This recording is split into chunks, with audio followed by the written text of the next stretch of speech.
Bagaimana hukumnya pajak dalam Islam? Apakah negara Saudi sekarang ikut menerapkan hukum pajak dikarenakan mengikuti negara barat? Jika tidak ada pajak dalam negeri Islam, diperoleh dari mana dana dalam menjalankan roda pemerintahan?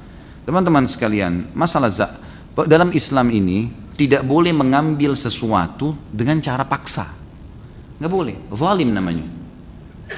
Pajak ini kalau kita bicara apa adanya, realitanya, kalau kita tanya setiap warga misalnya, disuruh pilih bayar pajak atau tidak bayar pajak, kira-kira apa yang dipilih oleh warga?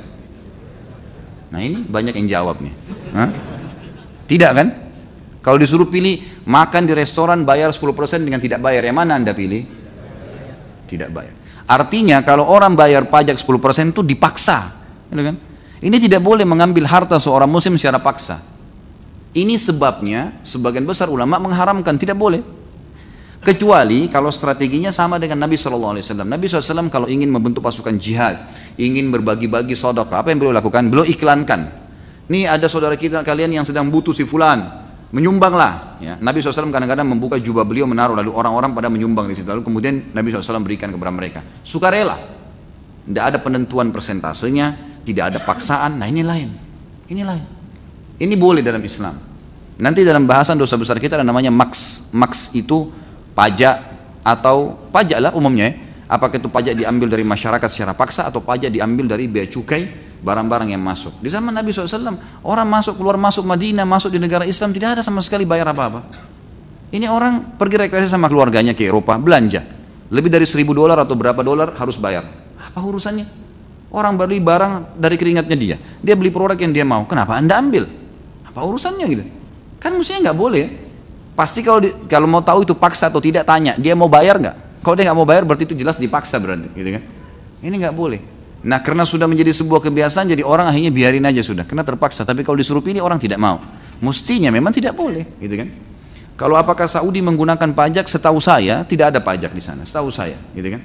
Tidak pernah saya selama di sana tuh makan restoran 50 rial, 55 rial misalnya, tambah 10%, tidak pernah. 50 rial, notanya gitu kita bayar. 10 rial, 10 rial. Belanja apapun, beli baju, beli apa semua tidak ada pajak sama sekali, gitu kan? Tidak ada pajak sama sekali. Itu yang saya tahu, Allah alam. Kalau dari mana pemerintah hidup kan banyak. Dari zakat harta boleh dikelola oleh pemerintah. Di zaman Nabi SAW, di zaman Khulafaur Rasyidin, zakat masyarakat distor kepada pemerintah. Pemerintah lalu memberikan kepada orang yang tidak mampu, gitu kan? Perniagaan dimudahkan. Tidak ada peraturan-peraturan ketat kecuali yang melanggar agama. Dimudahkan. Ya, pada saat Abdurrahman bin Auf membebaskan sebuah tanah di Madinah di zaman Nabi SAW, belum bebaskan tanah itu padang pasir, gitu kan, milik seseorang, dan akhirnya dia mengatakan saya ingin bebaskan, kerjasama sama orang yang punya tanah, saya mau buat pasar nih. Kata dia baik silakan, kita bagi hasil. Dibuatlah sama Abdurrahman bin Auf kotak-kotak dari tanah liat, seperti kalau kita sekarang kios-kios gitu. Setelah jadi pasar, Abdurrahman iklankan, siapa yang mau pakai pasar ini silakan gratis, silakan gratis. Kalau ada pun yang mau menyumbang sesukanya silahkan. Maka orang-orang pada pindah, hidup jadi pasar baru di situ.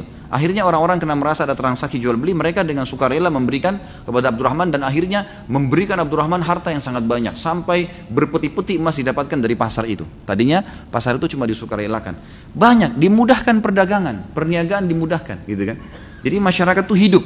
Saya tahu sekarang Cina misalnya, dia pemerintahnya memetak-metak wilayah itu, misal wilayah ini khusus untuk kain misalnya, kayak kita contoh misalnya Malang ini apa sih spesialisnya, mungkin orang ahli jahit misalnya, baik pemerintah subsidi di sana dana, semua yang berhubungan dengan jahit-jahit, pabriknya segala kain ditaruh di sana, udah seperti itu. Teman-teman saya mengatakan kalau kami sekarang datang ke Cina, kalau dia memang di paspornya tertulis businessman, memang dia pedagang pengusaha, maka di bandara sudah dijemput tuh, pemerintah Cina jemput di bandara, ditulis namanya ini. Padahal orang dia bilang saya tidak kenal, tapi sudah ditahu. Dari data visa sudah ditahu kalau ini profesinya orang seperti ini. Dijemput, Anda mau apa nih? Oh saya mau pabrik kain misalnya, ditunjukin. Saya mau ke sini, ditunjukin. Begitu. Jadi langsung dibawa, dan akhirnya hidup suasana itu. Hidup suasana transaksi jual beli, akhirnya bisa menguasai dunia. Banyak sumber, gitu kan? Jadi pemberdayaan masyarakat dalam hal yang bisa dikerjasamakan dengan pemerintah dan masyarakat itu bisa. Indonesia ini negara yang luar biasa kayanya, Cuma sayangnya beberapa elemen saja yang tidak bertanggung jawab dan tidak tahu kalau mereka bertanggung jawab hari kiamat, yang menyalahgunakan masalah itu.